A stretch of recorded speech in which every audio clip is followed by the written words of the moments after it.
my wife and I do not call each other during the day. We respect each other's workplace. So if we need something or want to talk, it's a text. So very rarely do I get a phone call from my wife. And then that day she called me. So because of that, I take the phone call. And she told me that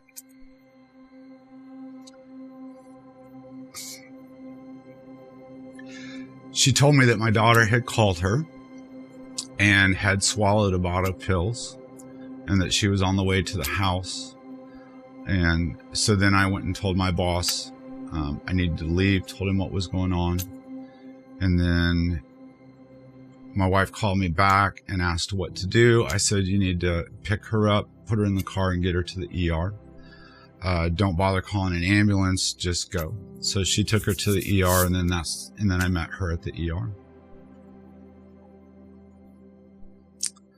You may or may not believe in a higher being. You may not believe in God, but that day, even though it was a bad day, everything that could go right went right.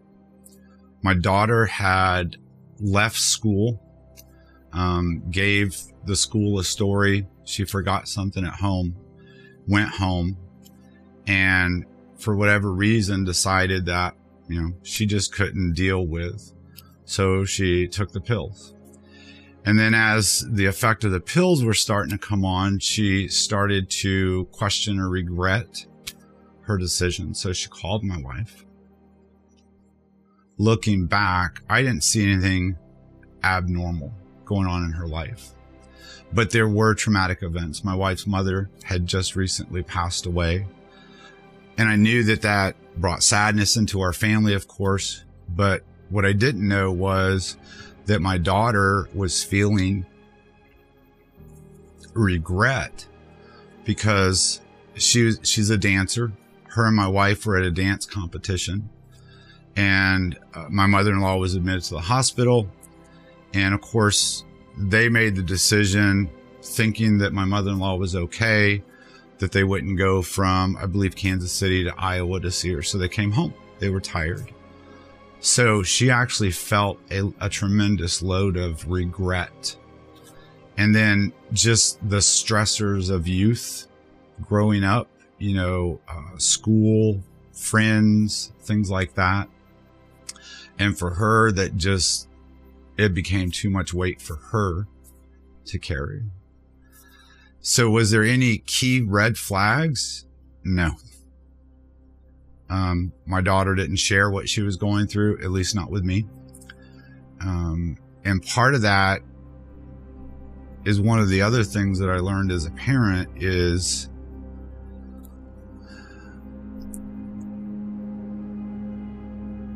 when you and I were growing up, our generations, I imagine we're relatively close to age. I was taught, a man doesn't share his emotions.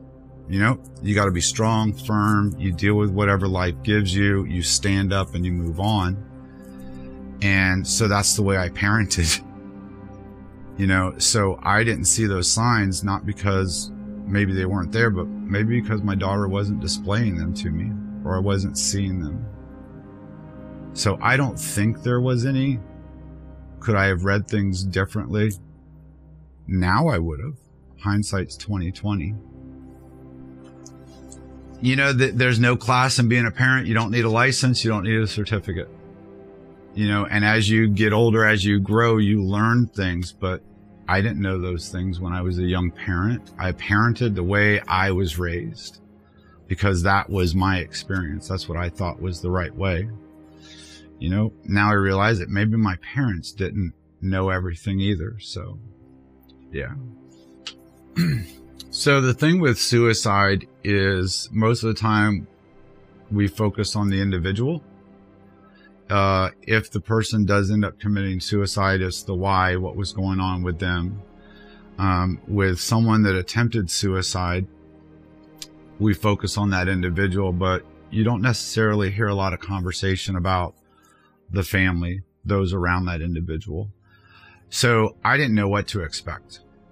I went into this not knowing what the path was going to be, what the treatment was going to be.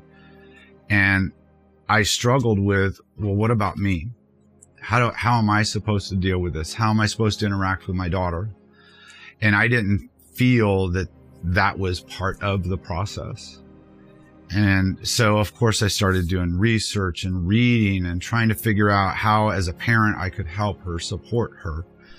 And I started getting, I guess you would call it treatment, when I started going to her therapy sessions with her. So when she was discharged from inpatient, then she started her outpatient treatment.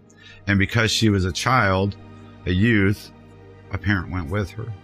My wife went with her on many of them, and then I went with her. And I started listening to the therapist, and the therapist helping my daughter work through it was actually my therapy, because I was watching the interaction, how the therapist talked to my daughter. And then, so I took that, and then I dealt with my own, because I went through a phase of depression afterwards. Because why? You know, what did our family do wrong? What did I do wrong as a father? What did she do wrong? What could we have done differently? So that was a struggle. It was, for at least for me. As a parent, it was my duty to fix.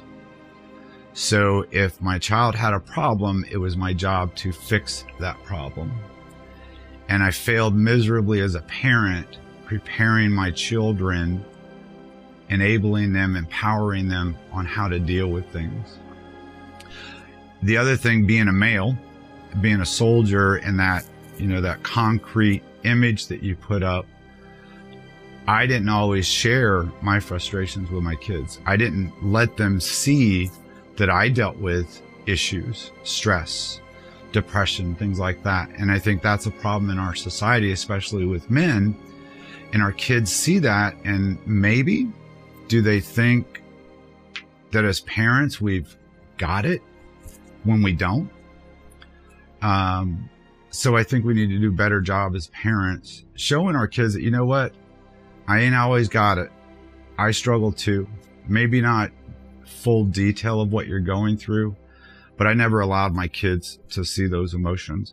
I can tell you, I never once saw my dad cry. Now, looking back, I can guarantee you that there were times that he cried, but as his son, I never saw him cry. And that was our generation. That's how we were raised. And I know for me, that's how I raised my kids. It's different now. When we're talking, you know, and I get home from work and she asks me how my day was, if it was stressful, I tell her it was stressful. If I had a bad day, I tell her I had a bad day. And then we talk about how to deal with those things. So she's back home now after her freshman year, working 2 part-time jobs. She has stressful days.